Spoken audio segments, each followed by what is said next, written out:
नमस्कार, मैं हूं नवीन झा रिलायबल मीडिया नेटवर्क से।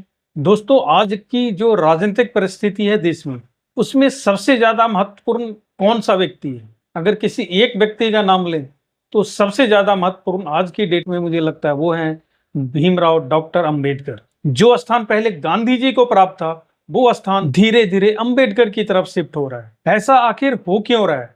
कांग्रेस ने जो नैरेटिव देश में बनाया था, गांधी जी को राष्ट्रपिता बना के और देश को आजादी दिलाने वाले सबसे बड़े अगुवा के रूप में, जिसका न तो कोई ठोस आधार था और न ही कोई अवेलेबल डॉक्यूमेंट है कि गांधी जी को राष्ट्रपिता कैसे और क्यों बनाया गया। फिर भी देशवासियों के दिमाग में ये बातें ऐसे घुस आई गई कि उसको निकालना इतना आसान नहीं है। कई पीढ़ियों से ये नैरेटिव कांग्रेस का चल रहा था, लेकिन अब राजनीतिक पार्टियां डॉक्टर अंबेडकर को ये जगह देकर दलितों के बीच अपना पैठ बनाना चाहती है।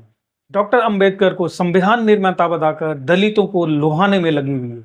अरे, संविधान तो 1950 में लागू हुआ, तो अभी तक ये नैरेटिव क्यों नहीं बन रहा था? इसका सीधा मतलब ये है कि कांग्रेस का जो गांधी वाला नैरेटिव था, उसको ध्वस्त करने के लिए जो दूसरी पार्टियां हैं, वो अंबेडकर को आगे करके इस नैरेटिव को ध्वस्त करना चाहती है। और अब तो कांग्रेस ने भी इस खतरे को भांपकर अपना स्टैंड ही बदल लिया है। गांधी के साथ साथ अंबेडकर का भी झंडा उठाकर चलने लगे हैं। ये पिछले दिनों राजनीतिक हलकों में बिल्कुल ही आसानी से देखा जा सकता है। लेकिन क्या डॉक्टर अंबेडकर को इतना महत्व देना किस हद तक सही है?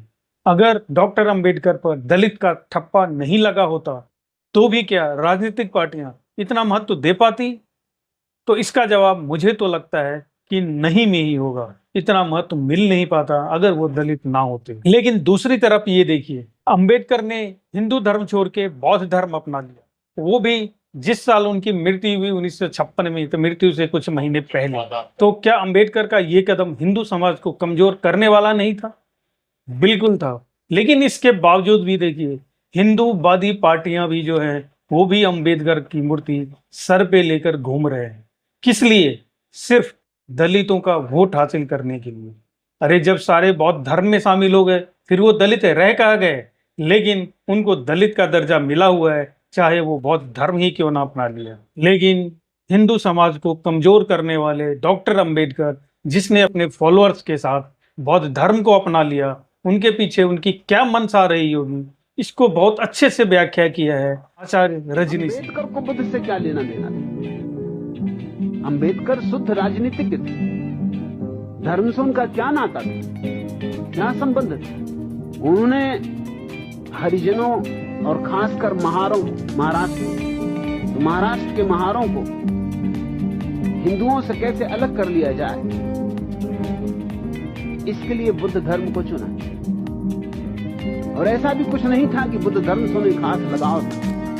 उनकी जिंदगी में कई मोड़ आए। कई दफा उन्होंने सोचा कि मुसलमान हो जाए सबको लेके, कई दफा सोचा कि सबको लेके ईसाई हो जाए, लेकिन शायद बहुत से हरिजन इतने दूर तक उनके साथ जाने को राजी न होते।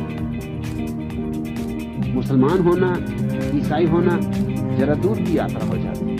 तो मुझे क्या लगता है कि हिंदू समाज को इतना नुकसान पहुंचाने वाले डॉक्टर अंबेडकर का इतना महत्व इसलिए दिया जा रहा है ताकि उससे राजनीतिक फायदा उठाया जा सके, न कि अंबेडकर की जो प्रतिभा थी उससे प्रभावित होकर उनको ये सम्मान दिया जा रहा है। आपका इसके बारे में क्या ख्याल है? कमेंट करके आप बता सकते हैं। और अगर आपने अभी तक चैनल को सब्सक्राइब नहीं किया है तो कर लीजिए, और वीडियो को लाइक और शेयर करना ना भूलना दोस्तों। धन्यवाद।